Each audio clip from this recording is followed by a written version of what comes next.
Right?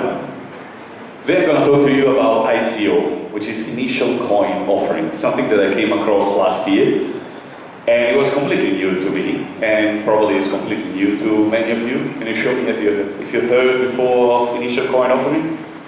Anyone? Just a few, yeah? It's probably 10% of the audience. It was so new to me that the company that I was working with, they asked me, is it okay to go for an ICO? Do you think it's a good idea to proceed with an ICO to get funding? And to me it was quite a strange question, because all my life the way I've done business was bootstrapping. Bootstrapping means I did business by putting my own money without taking money from someone else. Since I was 16 years old all the way until 40 now, I never got a penny from anyone else. So to me the way of making money was bootstrapping. But then I realized there were many ways of getting funded. And ICO, as a matter of fact, was a way of getting funded. But if you want to get funded, you usually go to a venture capital or someone that has real currency for you, and so you can start spending money on your business or investing money on your business. It turns out that with the advent of blockchain technology, DLT technology, and other DLT, cryptocurrency came to be. And so you got Bitcoin, you got Ethereum, and you got a lot of other virtual currency built on a blockchain technology that required cryptography in order to be validated, and they're called cryptocurrency. And with them, you can build your own, and it's your own token. Basically, you can print your own money, and you can fund your business printing your own money. Fantastic idea. And so last year I went through reading 40 white papers. White papers are the foundation of an ICO. It's basically the business plan that you share with the audience for them to decide whether they want to buy your tokens or not. And so there are 5 pillars. It gave birth to this new idea of the token economics. Token economics is a pillar, it's one of the 5 pillars of starting your own ICO. But you also have to be understanding that there is a distinction between the type of tokens that you can produce. One is called utility, one is called security. Some of them are legal here and illegal there, and vice versa. You have to make sure that you know exactly what you are producing. Then there is a tech scope of work that you have to look into. Blockchain is not the only DLT, there are other DLTs, and even among blockchain, there are different blockchain that you can use for your project. Definitely you need marketing, but what I came across in this last year journey is that my 24 years experience in marketing was pretty much useless when it came to the ICO world, because it worked very differently.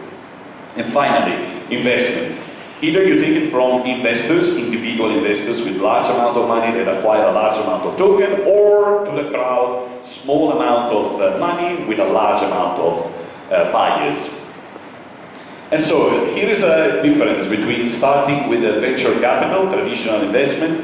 Mark Zuckerberg, 2004, the case of IPO, went to a VC like Bonovox from the U2 and got some money.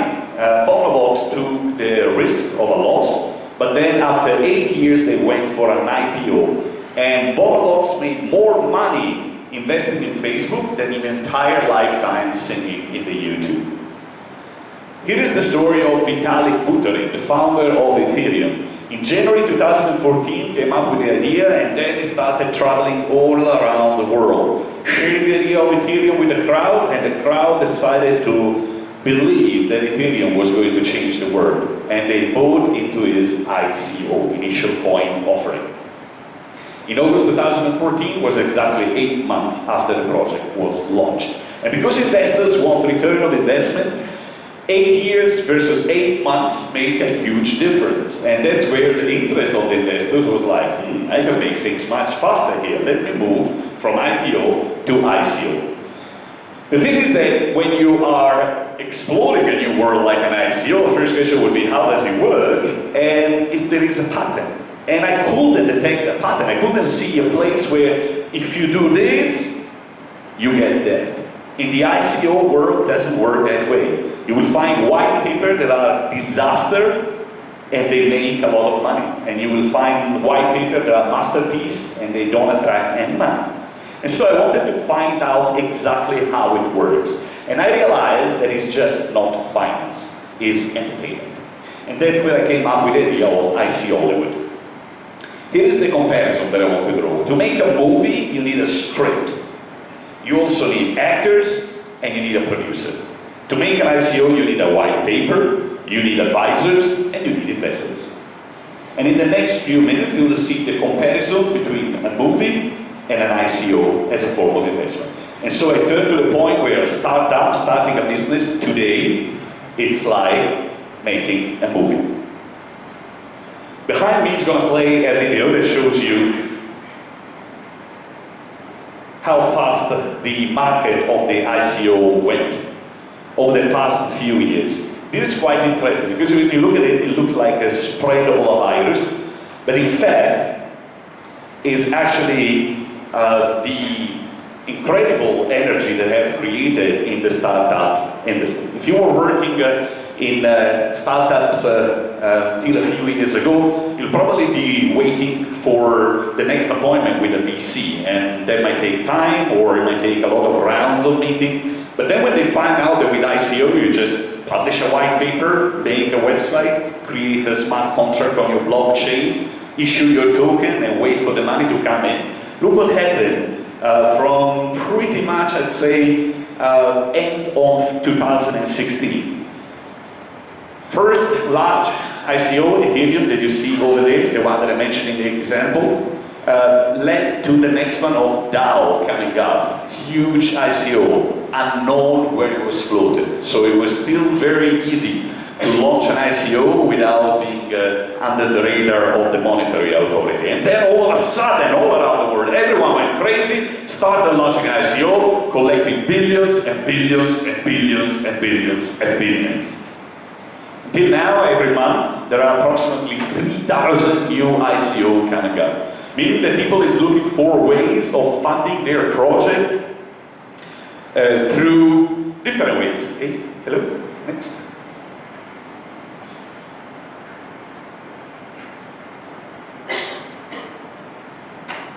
You can't expect perfection. And if you look at the motto of my company is, don't expect perfection. 2018, we can't get a microphone to work. Crazy, eh?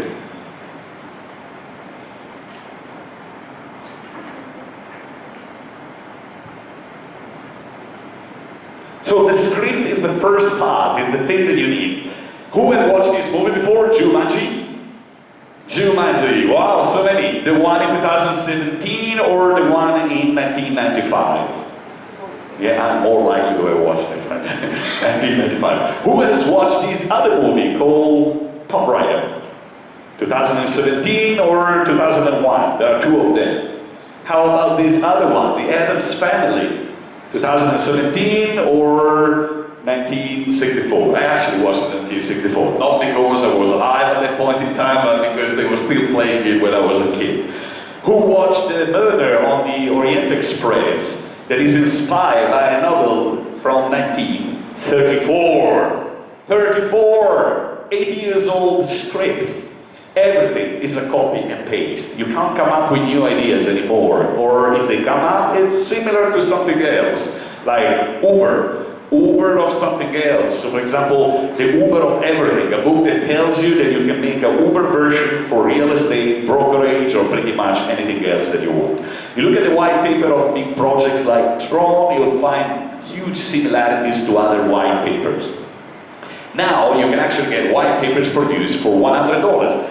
Ironically enough, when I entered this industry, a white paper was 20,000 US dollars. Now it's 100 US dollars. Price went up like this.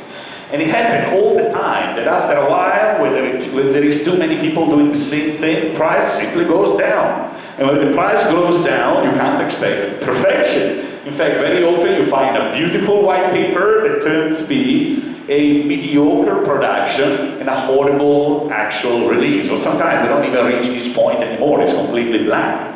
But you will find the other way around, where from a horrible white paper, it turns out to be a decent project. And that's where the producer comes to play. Transformer was an interesting cartoon with a mediocre idea of a car becoming a robot to save the world. Wow. Not super interesting from narrative perspective, But when you look at it and you give it to a producer like Lorenzo di Bonaventura, it transforms it into a masterpiece.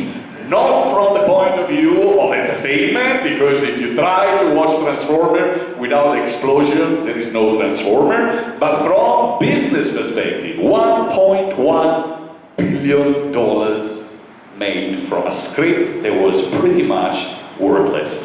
I'm not the one saying that it's worthless. Rotten Tomatoes calls it one of the worst movies ever made. It's because the fear of missing out, FOMO, fear of missing out. Here in Asia, some people call it, how do they call it? Kiasu. The fear of missing out, FOMO. How does it work? You immediately show that the project is a success from the very beginning. For a movie, they will say the box office at the first night. So for Transformer was $8.7 million on Thursday night. And so everyone say, wow, if everyone watch it, I must watch it. The same goes for ICO. 16.8 million in 1 hour, oh my goodness, what I'm missing out, I must invest in this project. Never mind, those $16.8 million were negotiated for 6 months or 3 months before the actual launch. But if you say, we finally found one guy that gave us $16.8 million, nobody cares. But if you say, we attracted $16.8 million in 1 hour, wow, then I must be missing out. It's perception. This guy, Ty Lopez, he went into a garage, took a selfie and said, hey, here is in my garage with my Lambo, and these are my books. There's a huge bookshelf of books. He said, because I read all these books, I can afford this Lambo. Turns out, it's not true. He didn't read the books, he rented the Lambo. But yeah, he put this one on YouTube, he plays it long enough, people click the link, goes to his website, and he makes $40 million. Wow, it doesn't matter if it works, it only matters if it sells. What a world is this? Look at the filmography of Lorenzo di Bonaventura. Majority of the movies that he has produced are from script written 30 years ago or more. It doesn't matter where they come from. The movies are universally recognized to be among the worst movies ever produced. And the same thing happened in the ICO world. Some of the ICO are just unsuitable. They just get the ranking, sometimes they pay, sometimes they just don't get the ranking at all. And it was the same for the actors. If you look at the movies like Jurassic Park 1993 versus Jurassic World 2017, in the 1993 version there was this superstar called Jeff Goldblum. Jeff Goldblum was a great actor. But then the one in 2017, there was this other guy called Chris Pratt. I don't know these guys, I'm too old. So I went to Google him and I said, who's Chris Pratt? He's absolutely nobody. Nobody! He didn't win any award at all. Actually, he was only nominated for Worst Actor until he met the right producer. And then all of a sudden, he became the best actor. And it works the same way in the ICO world. A guy put his face on an ICO that attracted $100 million. Now, every time he put his face on a project, $100 million, $100 million, $100 million, $100 million. It's replication of a system, entertainment. There are also movies with no actors. Lupex was an incredible case. They didn't have a page with context, no people in the team. And guess what? They took the money, they ran away, $4.5 million, no explanation given. It's a scam, it's a pure scam. And people believe it. The $4.5 million came from people like us. There are two types of scamming people. One is grab the money, that's exactly what they did. Took your money, run away forever. The other one is the one that they call the money grab. The money grab means, I know that to make this project I need approximately $1 million. But I go to investors and I ask for 20 million.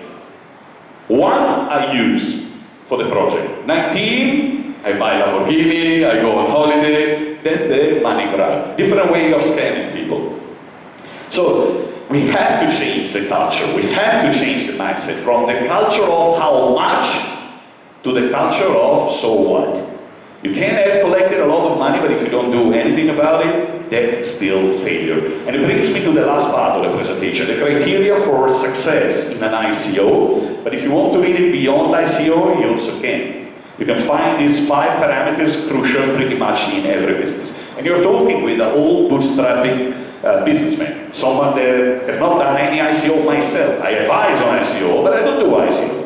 I advise startups. I've been appointed as mentor to the Public Authority for the Small and Medium Enterprise Development of Oman. I've been helping startups to grow, but I don't go for ICO myself. Here are the criteria. Number one, attract a lot of money. Very important, but you can't stop there. Once you attract the money, you have sold tokens. You want to make sure that these tokens retain value. And to retain value, you have to put them on an exchange and keep pampering your tokens and do market making for them to survive. Then you have to attract the right investor, and you have to make sure that the investor gets the money back. But that's where it gets interesting to me. Are you managing to produce anything at all with the money that you have attracted? Take, for example, Uber. They managed to attract a lot of money, huge valuation, but what did they do with the money? And how do they make money? But first of all, do they actually make money? Uber, to me, is an incredible case. 3 years ago, everyone would have bet that Uber was a super successful business model. 3 years down the road, Uber is out of Southeast Asia, out of Turkey, huge debt, keep losing money after quarter after quarter after quarter, haven't produced much. And so, before we evaluate a business story, we always have to make sure that we keep in account all the criteria. Number one, how much money you have attracted. Number two, what is the value of your tokens or your shares? Number three, did the investor make the money back? Number four, what did you actually produce with the money? And number five, can you make the business sustainable? I hope I have enlightened you on the ICO world and you learned something new. Thank you for your time.